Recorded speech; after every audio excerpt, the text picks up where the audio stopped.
ladies and gentlemen. My name is Reginald Dursington. Now, just the other day, a man who claims to be from the bloody future appeared in my study.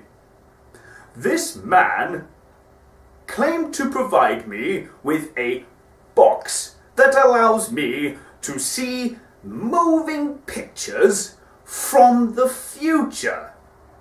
Naturally, I thought this to be complete poppycock. However, upon further investigation, it does appear that this man's tale is in fact true.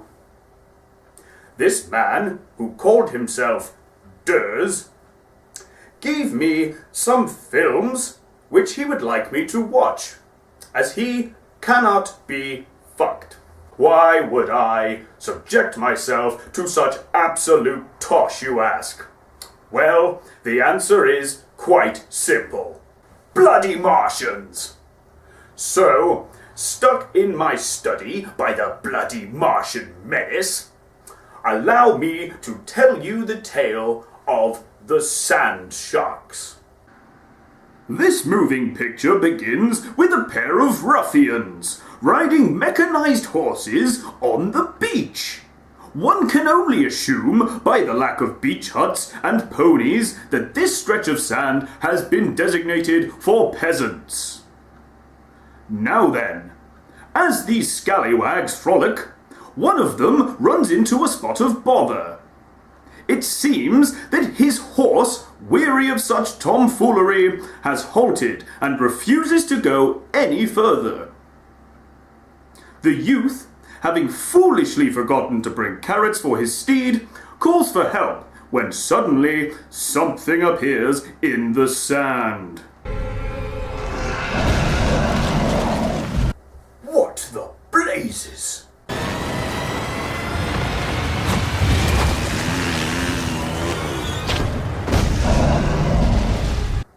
Good Lord! Now, I, on occasion, have myself been called a sand shark whilst spending my time on the beach with the fairer sex. However, these are real sand sharks. Not sand sharks, sand sharks!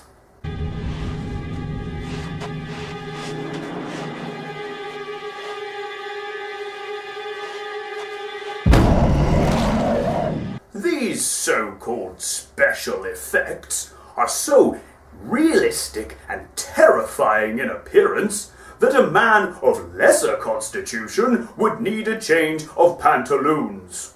In any case, the following day, a twonk named Jimmy arrives to meet with his father, the Honourable Mayor of White Sands.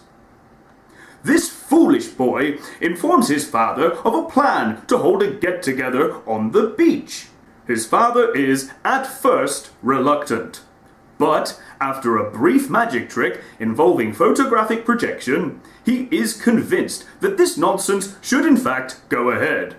Meanwhile, two local bobbies head out to the beach and find a severed head from one of the ruffians. Wait! That Bobby is a woman! Absolute poppycock. The thought that a woman can do a man's job like working for the police? Absolute nonsense. This film is entirely unrealistic. In any case, the police lady, under the belief that a shark killed the ruffians, attempts to phone Dr. Powers, a shark expert. Unfortunately, the doctor has kicked the bucket, so instead, his naked daughter answers the phone.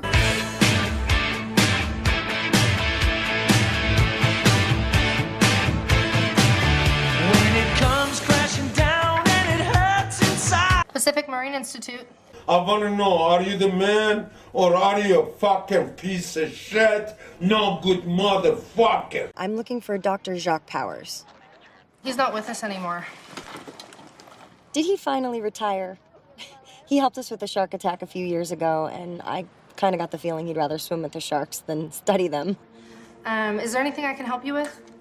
You guys haven't had another shark attack, have you? Now, in another ridiculous twist, it appears that this naked young lady is in fact a scientist.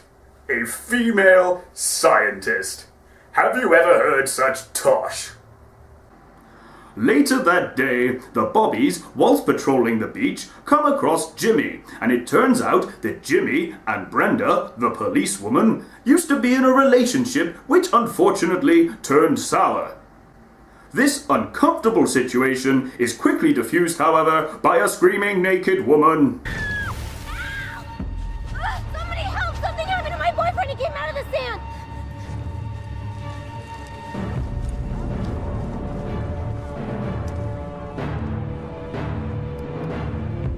Come on!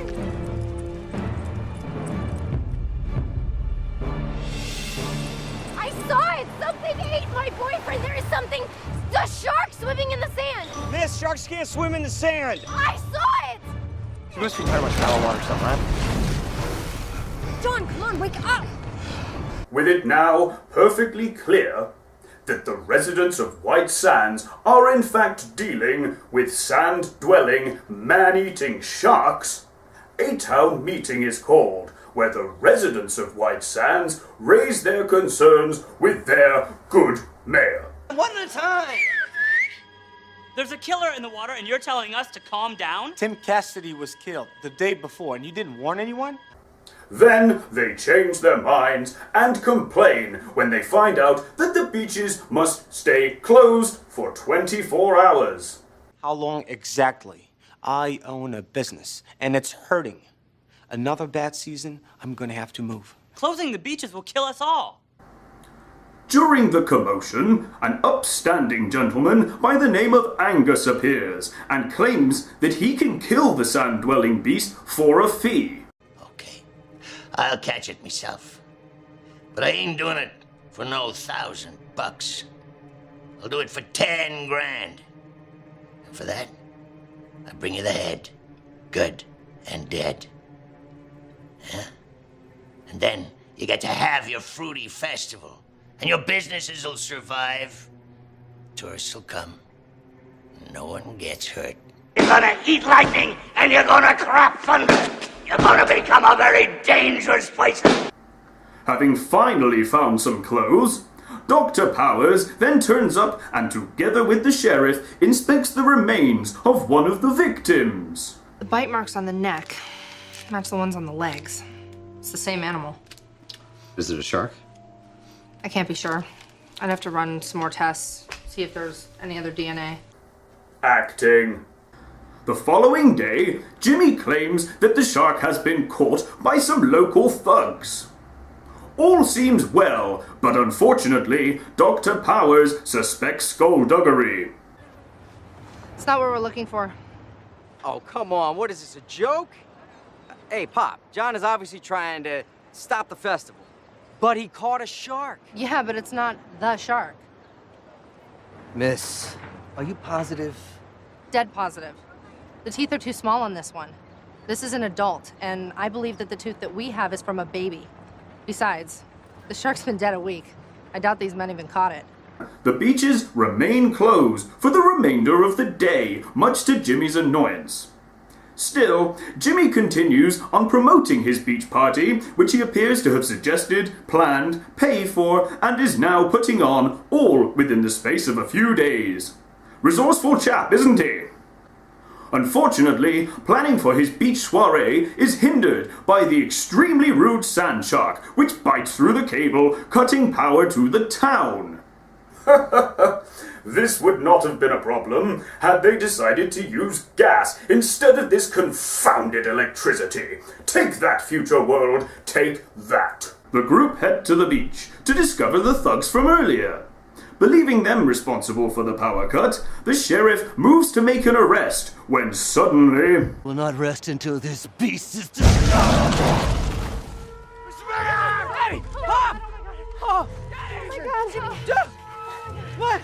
My dad! He went and ate him! And he's gone! done. Acting. Sparky! It's all right! Jeez, relax. Sparky! Sparky, get off the beach! There goes Sparky! nothing. Sparky, get Now off fire the beach! without a Sparky.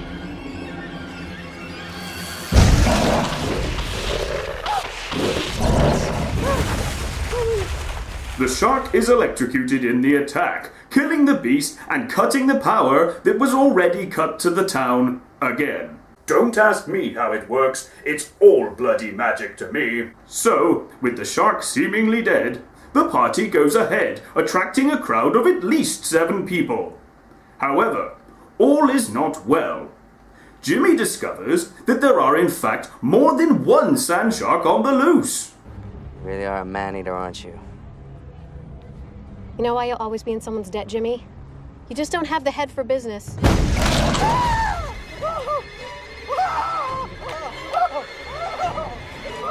Now, ladies and gentlemen, if you will indulge me for but a moment. I know nothing of your future world.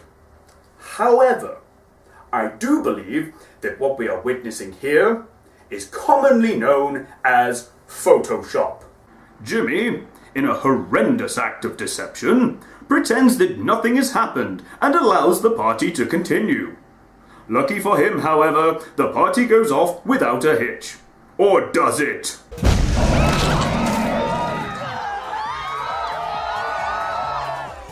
They were building in sand.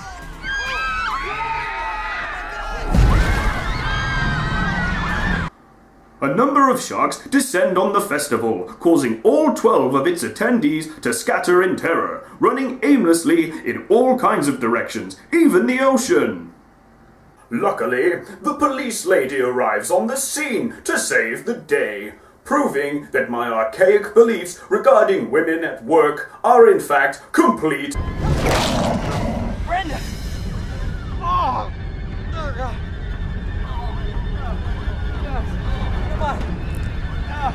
Are completely bloody right. No place for a woman. Next, the sharks attack the pier, where many innocent ladies and gentlemen have fled for safety. Luckily, they are saved by Angus, who apparently just remembered that he is still supposed to be in this motion picture. Don't you got guns in here, brother? Not that I know of, no. I think... Don't you got some at the station? Perhaps I haven't checked. Tell you what, get back, get some firepower. I'll handle things here. Angus then meets with the others at the police station to form a plan. All we need's a fuel hot enough to melt sand, and the right bait.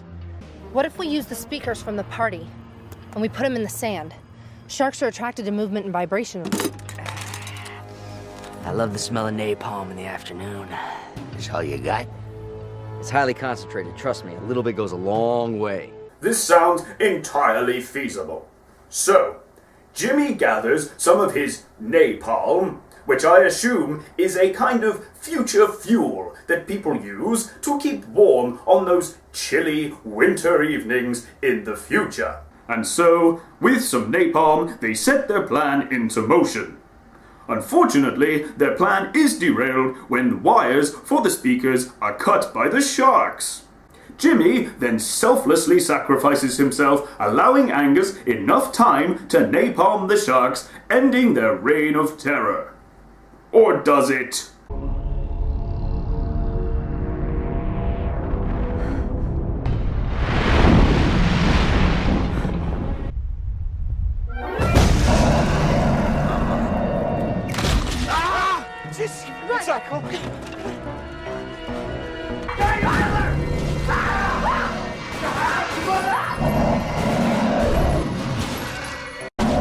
Eat this, you son of a bitch!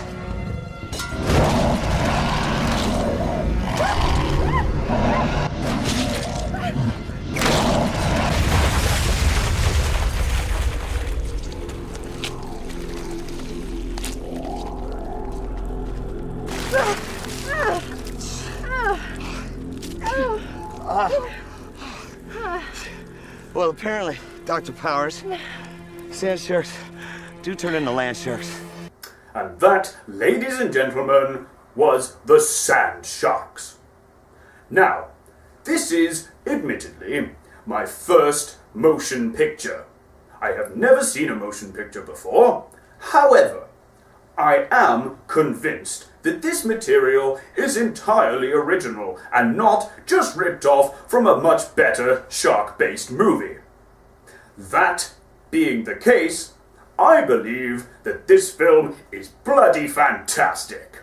Furthermore, the insane amount of gratuitous nudity, combined with the incredibly lifelike special effects and the insane idea that a woman can do a man's job, has truly left me flabbergasted.